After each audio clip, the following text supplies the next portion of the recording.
Steph? Leah? Jess? Is this line secure?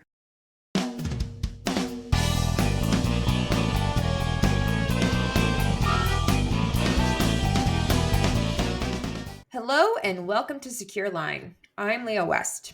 I'm Jessica Davis. And I'm Stephanie Carmen.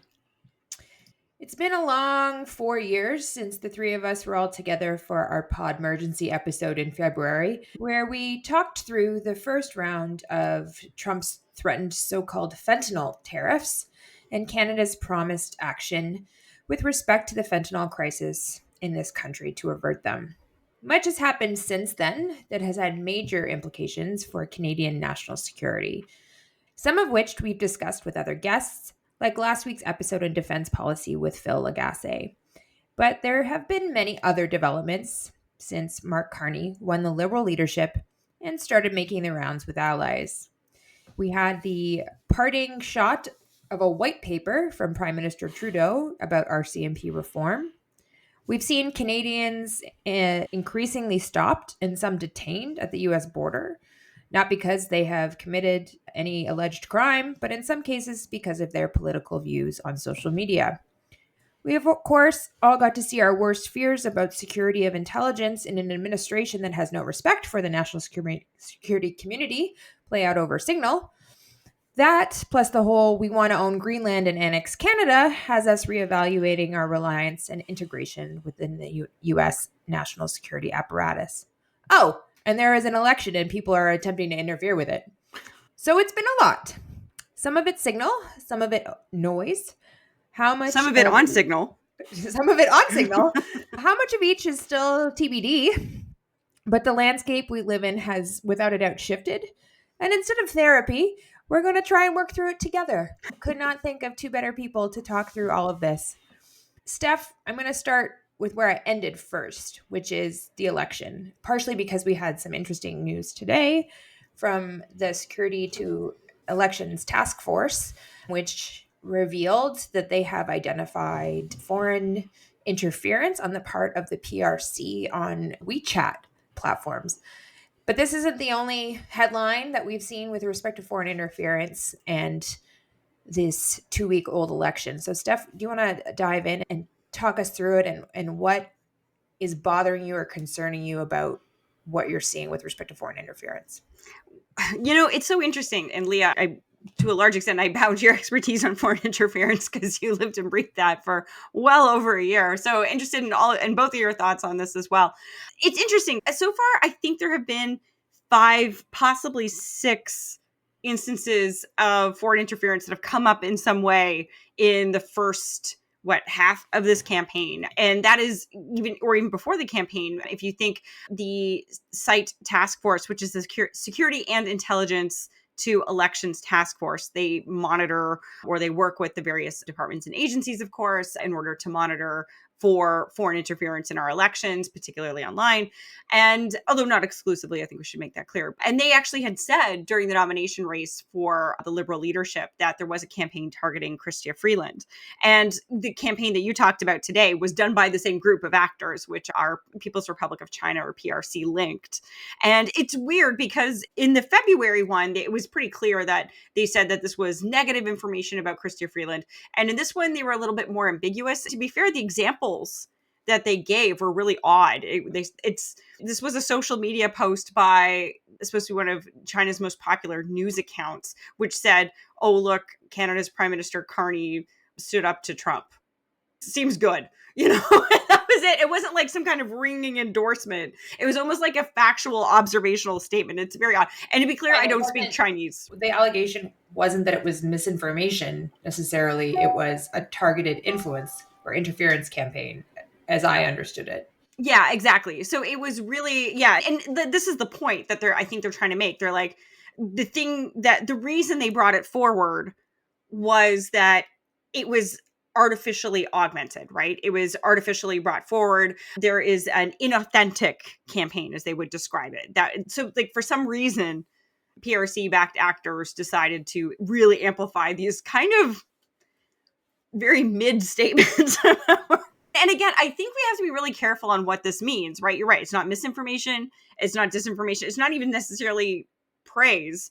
And I think we have to be careful. There's a whole range of possibilities on this particular case. Like the first one could be, this could just be an experiment, right? Like the actors who engage in this space may simply be engaging in experimentation. They may be trying out narratives. They may be trying to see how much they can make something spread. So there's a whole bunch of reasons why they may have picked this particular post. It's not necessarily something they agreed with. The second thing is, again, I'm not sure how much China actually understands our democracy. Right. So this statement, which is mildly positive towards Mark Carney, it's really baffling. It may have been there. This could have been seen as glowing praise, maybe, or it's not clear why they would have picked these phrases. So again, it's not that I think they're trying to be reluctant to interpret it. They've just noticed that the campaign around it is inauthentic and they want to raise that as a possibility.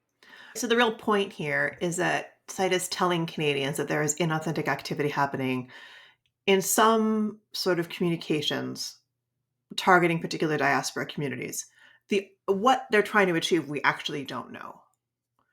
They may not know what they're trying to achieve. I thought the most interesting element of that briefing for all of you who didn't turn into CPAC online at 11 o'clock on a Monday morning was... And honestly, how dare you? You're fired. And to that point, a journalist saying, how hard, essentially, are you actually trying to make sure that this warning or this announcement reaches the target audience of that inauthentic activity? And that seems like a very natural question to me, especially given all of the recommendations around that very issue in the recommendations of the commissioner. And their answers were not even mid. They were pretty poor. They hadn't given any thought to that answer very clearly. They referred to the Democratic Institutions website of Canada and said, that's what I check right after I check CPAC. That's right? Exactly where I go every Monday morning. So they haven't set up a WeChat to disseminate this. Yeah, exactly. I don't think they'd be allowed to be fair. But still, and also refer to some civil society organizations who have funding to engage with people who only access foreign language media. But did they say, we're going to send our press releases to Chinese language media? We're going to start talking with Chinese language media. Again, we're trying social media campaigns to target these. No. And it was almost like they hadn't even given that question any thought before they stepped into the room. And to me, as someone who read the recommendations of Commissioner Ogue very closely, I found that very disappointing.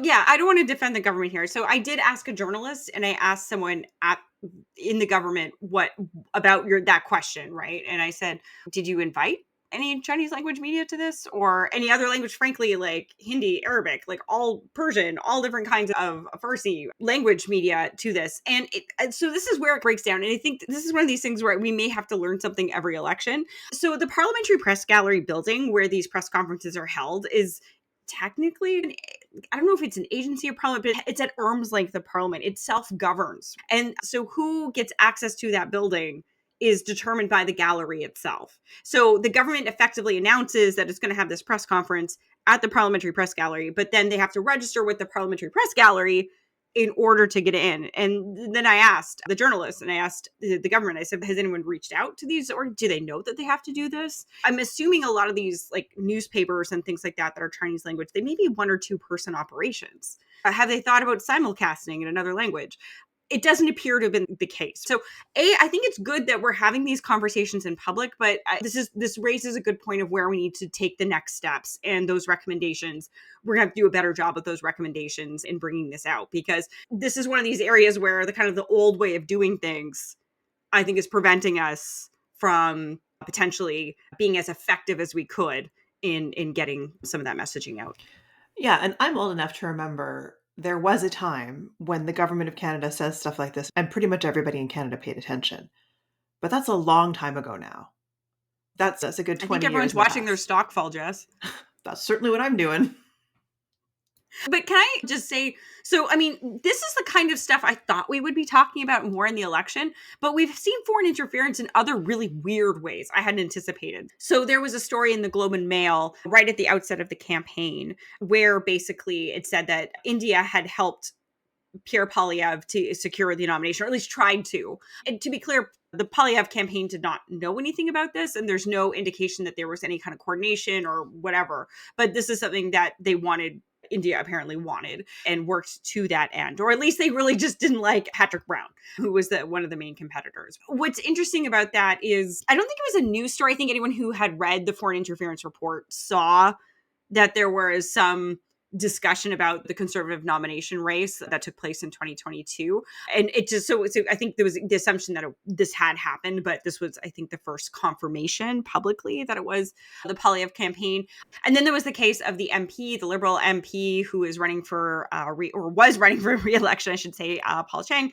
And he made a joke about his conservative rival or the conservative nominee who has been targeted in a very real way as a form of transnational repression by the Hong Kong authorities, almost certainly on behalf of Beijing, and said that, they should turn him in and collect the reward, and kind of said that as a joke, which is, deeply inappropriate. And it took days for the campaign to make a decision to drop them. There's been campaigns in southwestern Ontario. Last year in January 2024, Press Progress wrote a story that CSIS was investigating Indian foreign interference into some of the conservative nomination race, I think in the Oxford riding. That some of the questions there have resurfaced recently with regards to the various nomination races. But it's hard to know, again, is this real? Is this like just infighting among people who want a chance at being an MP?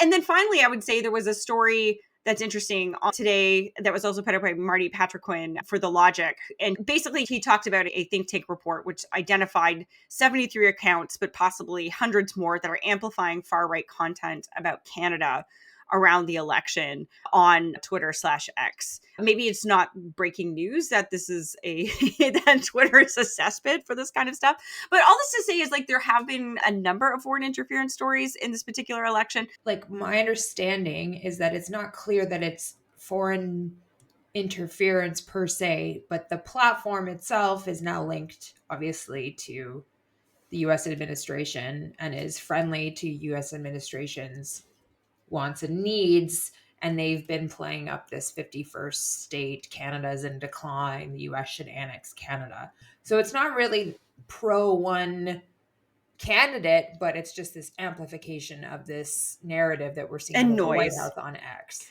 And I think that also brings us to the other piece of this conversation, which isn't necessarily foreign interference, but it's foreign influence. So when you see things coming out of the United States with what the president says, and even some Canadians seeking influence from US politicians or US media personalities in terms of influencing the Canadian election and the Canadian election outcomes, again, not necessarily foreign interference. A lot of this stuff is being done overtly, but it broadens the whole conversation around foreign influence in our elections and in our electoral processes and our democratic processes, which I think is really interesting. And really, in the aftermath of the commission and the inquiry, Canadians are really sensitive to it.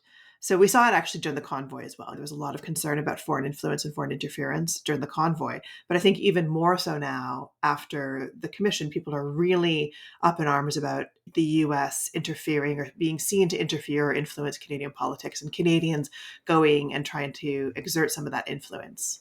But this is something I do worry about, the foreign interference story, which is where I worry that if one party or the other gets elected, the opponents won't necessarily accept it because they're going to be, this is foreign interference. So, and this isn't any kind of endorsement, but if Poilievre gets elected, it's the US and Elon Musk and stuff like this. Or if Carney gets elected, hey, it was China. It was all intervention from China. So I do worry that I don't want us to take the wrong lessons away from the Foreign Interference Commission. I'm really happy that we're more aware of it. We're more sensitive to it than we've ever been. That's, I think, a net positive. But it could also, there are negative elements to that as well. Besides all of that, let's turn to SignalGate. This is an American story, but it has implications for the Canadian intelligence community. It has implications for anyone who routinely shares intelligence with the United States. But given our close information sharing relationship with the US, I'm sure it sent shockwaves throughout the intelligence community in Canada. Jeff, do you want to walk us through that? Yeah, this is a gift that keeps on giving, really, from an intelligence scandal perspective. So for any of our listeners who have somehow managed to avoid this, first of all, kudos to you. Amazing job. But second of all, here's the rundown of what happened. So like about 2 weeks ago, The Atlantic published a story saying that they had accidentally gotten access to a group chat of a bunch of US government officials basically planning a strike on the Houthis in Yemen. And the thing that we've since learned that's so amazing about this is that the journalist got access to this group chat on Signal because one of the individuals involved, his iPhone accidentally updated the contact information. So Jeffrey Yeah. Goldberg has access to this group chat with a series of US officials. I think there's about 20 of them in the group chat. But the content of the group chat is the thing that's obviously the problem, because in their defense, these US government officials said that they weren't sharing any classified information, but it actually turns out that they were, in fact, talking about very operational details for strikes against some Houthis, including the location of the individual, one of the targets, before the strike occurred. And that was also based on Israeli intelligence, specifically from a human source. So the Israelis have gotten very mad about this, as you can probably imagine, because this has directly compromised one of their human sources. These US officials have said that none of this information was classified, which is, it defies belief because there's no chance that wasn't true. This is all very operational, very classified information, potentially put US service men and women at risk. It defies the logic that any of this information wasn't classified. And of course, now all of the allies, everybody who's sharing intelligence with the US is probably doing now their double and third take on sharing intelligence. The first couple would have been with their nomination of the DNI, Trump's election in general, and now this. So to say that this is possibly having a chilling effect on intelligence, this is like a culmination of multiple different incidents that I think I know if I was in the intelligence business, I would be giving very serious thought to what was being shared with our US counterparts.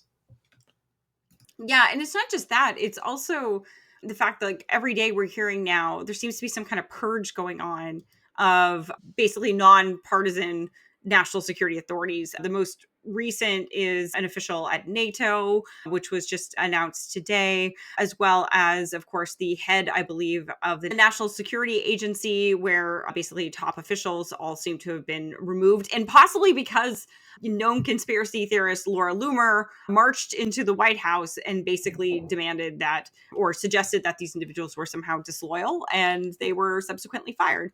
And And see then our earlier conversation about US media personalities trying to influence Canadian politics, because on her podcast last week, she was actually talking about how the US should be interfering in the Canadian election to get their desired political outcomes. yeah, I mean, it's not great. It's not great on how these things are working. And then finally, the NSC officials, the National Security Council officials, also have been removed. Tomas, friend of the podcast, he and I wrote this book called Intelligence and Policymaking: The Canadian Experience, available at all good bookstores that if you want. It is the worst title. It's so boring. But all this to say is we went down to the United States and we were interviewing Canadian and American officials. And it was very clear that in Trump 1, the relationship, the intelligence sharing relationship largely remained the same. There may have been some frictions here and there. There may have been some threats here and there, but by and large, it largely did remain the same. And I think going into this particular administration, the assumption of Canadian officials was this is going to be the same, right? Hey, we managed this last time. It's going to be the same this time. So we're not too worried. And we have to make this work, all this kind of stuff. But everything that's happened in the last 6 weeks, if it's not setting the hair on fire near Ogilvy Road, I don't know what's going on. So this second guessing of our intelligence relationship, so there's not just the element of should we be sharing, there's the flip side of do we want to rely on the United States for intelligence? And Steph, you were recently quoted, I think actually both of you were recently quoted in an article that brought up the perennial issue of should Canada have its own foreign intelligence agency, which I think is coming back up now because the question is, can we really rely on the United States, A, if they're annexing us, but also just in general, can we rely on the United States national security apparatus? Should we be going out and looking after our own interests?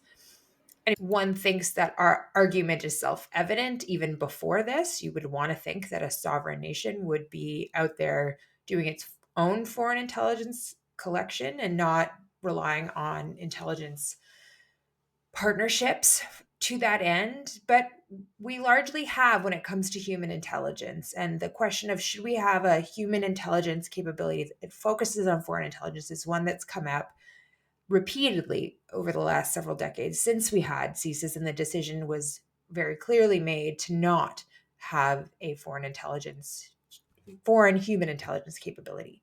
But it's coming back up again.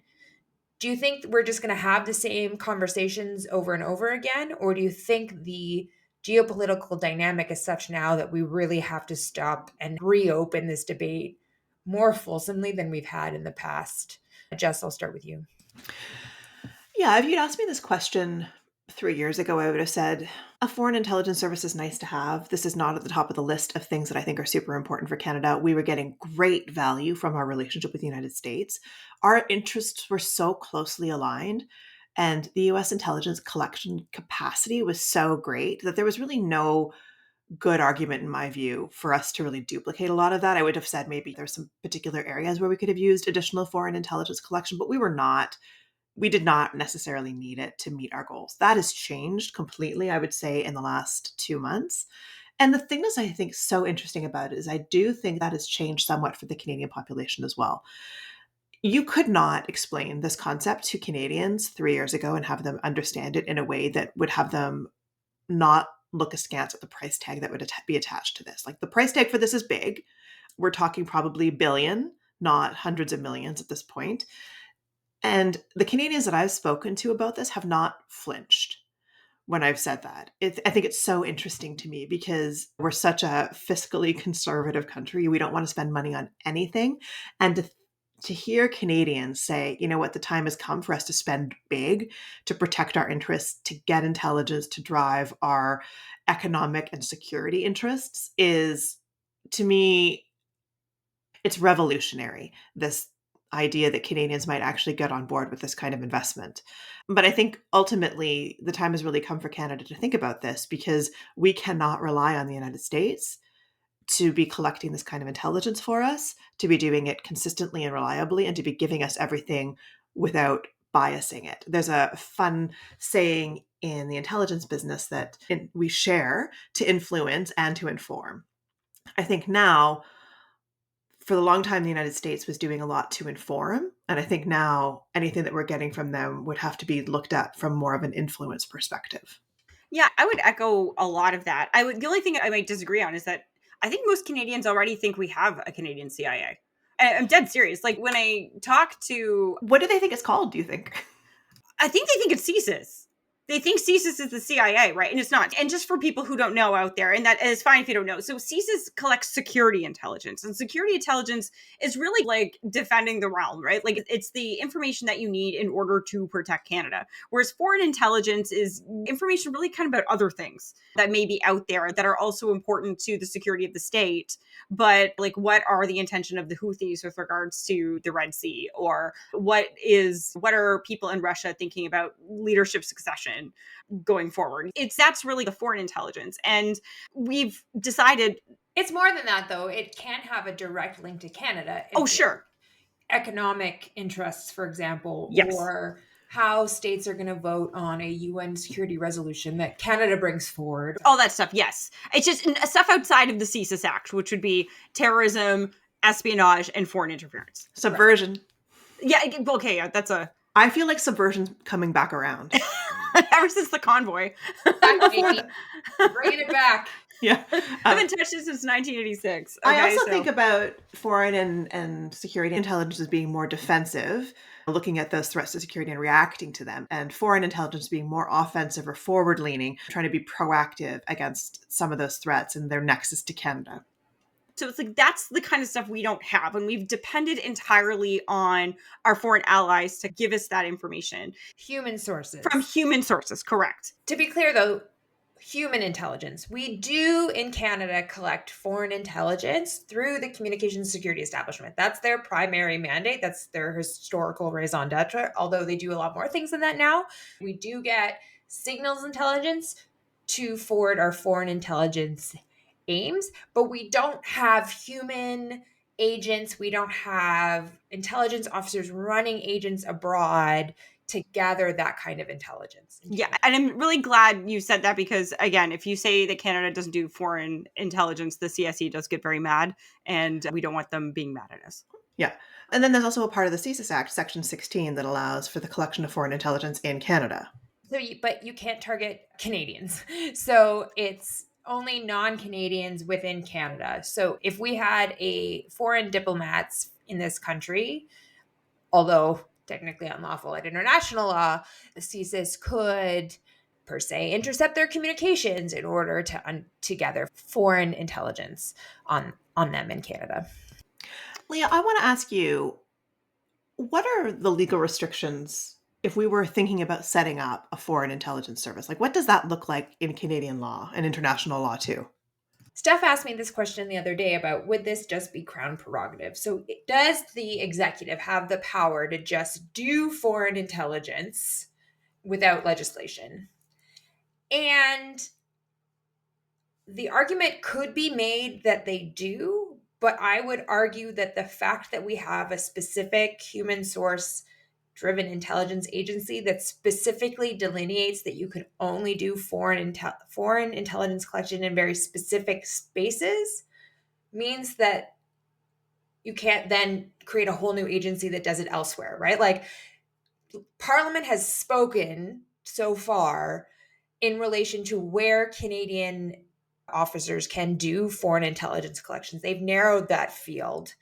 And so I would say it would be a harder legal argument to make to suggest that we could just start doing it under the authority vested in the Crown, even if it does engage the elements of foreign affairs that are largely vested with the executive. I don't think we could do that. Not to mention, it would run against how we run our security and intelligence community in Canada, which is that we very clearly are in the space of positive law. So we write on paper what they're allowed to do, and that's all they're allowed to do. That is different, however, in the space of defense intelligence. That is the complete opposite in the space of defense intelligence, which arguably also engages in foreign intelligence collection, but for very specific purposes having to do with national defense. And again, Phil Lagasse and I have had all kinds of debates about the merits of that, but I think if we were looking at a foreign intelligence agency in this country, I don't think you would get anything past go unless we were introducing legislative authorities for that and spelling out very clearly who the minister was that was responsible for its activities and whatnot, and who could be the target of foreign intelligence collection. All of the pieces of legislation that we have now very clearly say that you can't do foreign intelligence collection against Canadians. So there would be those kinds of limitations within it. Even if it was very bland in terms of the authorities it gave them, I still think that it would very clearly delineate what the agency could do and could not do, who could be the targets. And then that element of ministerial accountability and review would all be something that we would need to see in a piece of legislation. Yeah, I thank you for clarifying that. I've always believed, like, even if you could do it under Crown, and I think someone like Phil Lagasse would say, yes, you could positively do this under Crown prerogative. I think you just want to tie the bow on this. Let's just cross the T's and dot the I's on this legislation. Let's do it right. And let's make sure that if we do go down this road, we do it in a way that is compatible with our domestic institutions and our democratic traditions, quite frankly. This is, even if most Canadians, I believe, already think we do foreign human intelligence, CSE, then we have to, arguably GSRP at GAC does. It depends on what day you're asking. Yes, I know. And I've gotten in trouble with this before, but if you're collecting intelligence from humans to advance our foreign interests that is not related to our security interests, by definition, that is foreign intelligence, but they would say that they do not do it overtly, but they would say they do not do it covertly, and they're not intelligence officers engaged in this practice, and therefore somehow it's not foreign intelligence. Who's doing it and how you're doing it doesn't change what information you're bringing in. So we always get into this fight, but I would say that Anything more than that kind of collection would need to be done through legislation, especially if you're starting to engage in practices that do run afoul of international law. Which spying does. Right. You can't do anything per the Crown immunity that violates Canadian law and arguably international law, because we have to interpret everything that the executive can do as being compliant with international law. So I don't know how you get around that in the Crown prerogative. That's part of why I think defense intelligence should also be legislated to an extent, because otherwise you have to do things that are compliant with international law, and espionage is not always compliant with international law. So I think this also raises some questions about where such an organization would go. This is the other thing we'd have to decide. So in the UK, for example, they have it under their Foreign Commonwealth and Development Office. So I think it's now the FCDO minister is responsible. There's also been arguments made that if Canada did the step, that it should also go to CSIS. You could just create a new branch in CSIS. I've never been for that idea. I think that the kind of legislation you have to run a security intelligence service is markedly different from that which is required to run a foreign human intelligence outfit. And for the reasons you just specified, Leah, it is a different kind of framework and with a different kind of skills and different kind of objectives. Potentially you could put under PCO. I don't know. There's a lot of, these are all decisions you'd have to make. But I would just say this is something that I think our allies have been pushing us to do for some time. Steph, let me stop you here. I want to ask you a question. What do you think Canada would get from a foreign intelligence service, like a foreign human intelligence service that we're not getting now? What's the big argument here? I love this question. So there's the issue that I think was brought up at the beginning here with Leah when we entered this segment, which is that we may be cut off from some U.S. intelligence. I don't think they can cut us off completely. I think this idea that we're going to be kicked out of the Five Eyes is ridiculous. The Five Eyes is not a birthday party that you just get uninvited from. They can leave, but they can't kick us out. Yeah, exactly. So I think it would just be reduced cooperation. So it's going to be our balloons and we're leaving. Yeah, exactly. That's kind of it. And so I'm taking my toys and I'm going home. I'm just worried about the Chinese space balloons. But so these are the kinds of things. At the same time, there is the concern that there could be reduced cooperation. And the example I always point to is that in 2003, when Canada decided not to support the war in Iraq, at NORAD, there was a reduction in cooperation between Canada and the United States, particularly on intelligence sharing. That actually ended after, I think, a few weeks or a few months, just simply because you can't actually defend North America without us. You need that big hat America that's sitting on top of you that is called Canada to do these things. So let's set that aside. What I think we would get out of it is the following, is that we don't have a shortage of information, right? It's not like there's gaps, but the way that information is collected, when it's collected by the UK, the US, particularly right now, and our other allies, is that it's collected with their interests in mind, not our interests, their interests. And sometimes I have to think that the way a country like the US, the way they see the world, the way they collect intelligence is going to be shaped by their capabilities, their interests, which are very different from Canada. So that would be the one thing that we would get out of this, is that we would get intelligence about things that we care about from our own perspective. I think that is a real thing. And then the second thing we're going to get out of it is, and I don't want to be too transactional about this, but it's transactional, right? Jess, you said earlier that intelligence can shape, inform, and influence. The influence here is important. It would be us being able to bring tactical, granular information to the table, and that is the currency with which intelligence works, right? And if we can bring that information to the table, that is going to be able to enable us to work with our allies more effectively. And I'm thinking here the French, the Dutch, other European partners, potentially in the Indo-Pacific, right? That is going to allow us to broaden our relationships out much further in ways that are going to hopefully enable us to cooperate. I don't know what you think about that. Yeah, I definitely agree with that. I also, when I think about foreign intelligence, I really think about it from an economic security perspective. Again, trying always to make this an economics podcast. But I love that for us. The one place where I think Canada's interests don't necessarily diverge, but are a bit different than the other allies in the Five Eyes, are on economic things.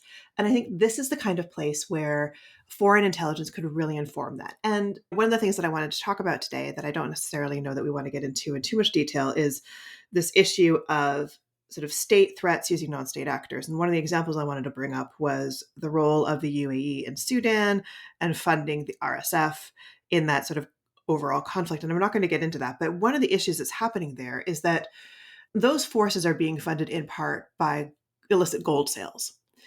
Now, one of the things that Canada does really well and does internationally is extractives. So we have a lot of extractive companies that are going around the world and setting up shop, getting mines and stuff. And this is the kind of place where I think that foreign intelligence and really granular, specific, and detailed intelligence could really help Canadian business, because I think there should be a mandate for sharing some of this intelligence with Canadian business. So as you're contemplating moving into a particular area, that you should understand the details of what are happening there, but also our sanctions. So right now, our sanctions are informed by a lot of different things, but not at a very granular level in terms of Canadian interests. They're really responding to what our allies are doing. So I think it would be really useful for Canada to be able to say, look, these 6 companies in Sudan are exporting illicit gold. We're going to sanction those because that's actually to the benefit of Canada in a lot of ways, and also global security. So I think there's a number of things on the economic security front that it could really advance. I endorse.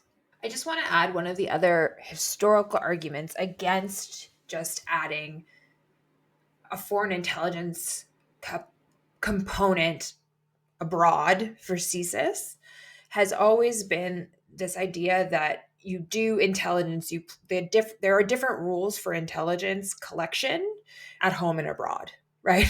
You play by very different rules when you're dealing with your own citizens. And the need to comply with the charter, for example, that we know definitely applies in Canada. And I make the argument that applies to what the state agents do even when they're abroad, legal arguments aside there. So, you don't want to have people who play by 2 sets of rules working in the same agency, because they will cross-pollinate, like inevitably. Like nobody in Canadian government ever stays inside their own agency for very long, or in their one little silo. Like, you can't move up in any Canadian agency without being multi-hatted. So you would have these people going across kind of jurisdictions, going from security intelligence in Canada, foreign intelligence abroad. The rules get convoluted and you start seeing practices from one inform the other, and the concerns about that. And again, when you think back to the creation of CSIS and what the purpose was, to constrain and have a very professionalized, regulated organization, right? Not having Canadians literally, quote, doing God knows what, God knows where, right? Like, when you start to have that in the same organization, then things can get tricky. That's always been one of the core arguments for not having a single agency do both missions. But there are states like New Zealand, for example, who do that. So it's not that it doesn't happen. It's just always been something that people have really rejected. I would also make a pitch for not creating a mega organization. I've spent the last year looking at the RCMP and the RCMP's mandate, and let me tell you, we don't want another organization that has 2 different mandates reporting up through the same chain of command, because that has created nothing but problems within the RCMP. And doing the same thing here would just be not learning lessons from that big mistake. We need to have a whole group therapy session on the RCMP. I think this needs to happen. I do want us to, maybe as a last topic, talk about, I don't want to say bomb that was dropped by the PM as you walked out of the office. I'd call it a bomb. But I don't call it a bomb only because he didn't say anything new. So we're talking about a white paper that was released by Justin Trudeau himself in his last days as prime minister. And it, like, to me, it was like if you fed the last 10 reports that looked at the RCMP and made recommendations into ChatGPT and asked you to write a white paper, right? That's what you would have gotten. So it wasn't new in the sense that any of the ideas in it were new, but it was new in the sense that you had the prime minister saying, this is what we should do. And then he walked away. And we hadn't seen anything like that out of his government at all in the preceding 10 years. So what we had seen last summer, there was discussion around reforming the RCMP. Public Safety Minister at the time, Dominic LeBlanc, was leading an initiative on that. But we never saw anything out of that other than, I guess, this white paper. It does come out of nowhere for most people, I think. I think Yeah, the fact is there's been a number of national security initiatives that I don't think ever quite got out the door that were undertaken, including a national security policy that will never see the light of day. But the other thing we have to remember here too is that, just to be blunt, and I base some of this off of my own knowledge, but also the writing of Justin Ling and stuff like this. And Jess, I know you've had been in these conversations as well. The fact is that the RCMP is a fierce bureaucratic fighter that just doesn't want to change. They see themselves as part of the Canadian identity, the fabric, and they do not want this. They do not want this reform. And I suspect that they are fighting it tooth and nail. So maybe it was just the time to drop it on the way out of the door, which I agree. And maybe we definitely need to link to it in the footnotes, because not only was this dropped on the last day, it's also hidden on the website. Like, you can't find it very easily. We'll put it in the notes and you can see there's a number of good reforms, I think, that are in there. Basically, the idea that the Minister of Public Safety should be able to direct the force a bit more, which is hard, because you have to balance that principle of independent policing or police independence, right? You don't want the Minister of Public Safety being able to order investigations into things that they like. We're seeing this in the US right now, and it's not going great. The second thing is this idea that we should completely separate or hive off federal policing, so the kind of national security policing, terrorism investigations, espionage, foreign interference, organized crime, from the kind of local policing that the provincial contracts do. That's also another really good, these were good ideas. Those were the two that really stood out for me. But this is something that I think that clearly the RCMP just doesn't want, and doesn't even want to have the conversation. I would also say, though, it's not necessarily all of the RCMP that doesn't want it. I think it's a very strong, very vocal opposition, but I'm not sure that it represents the majority. And this is my problem. The RCMP is an arm of the federal government. They don't get a vote on the floor of the House of Commons, right? They don't get to direct policing policy for the entire country and what is good for policing for our entire country. I've seen no federal politician stand up and say, what we've got is working, and I'm gonna vote against any measure of reform for the RCMP. There's not a single elected official saying anything of the sort. So you've got unelected public servants, which is what police officers are, right? Standing in the way of reform that would benefit and enhance national security in this country. And that, to me, is anti-democratic. Anti-democratic is the word I would say. That's why we're seeing anti-democratic behavior. I cannot stand it. I have not heard a single good argument other than we don't wanna, or our unions won't let us, for not implementing many of these reforms, right? And given that there's been 10 reports now on how much this reform is needed. Gets repeated as, it's gonna be hard. Yeah. Yes, it's gonna be hard. But the current situation is not working. And to me, the white paper was somewhat important because it signaled that there's a fight going on between the RCMP and the government, and the government is losing. Which is incredible. That's a crazy situation to be in. This is an organization that should be accountable to Canadians and to our elected officials, and is actively opposing that will, which is, in my view, completely unacceptable. And actively opposing what is in the best interest of the public safety and national security of those citizens. Exactly.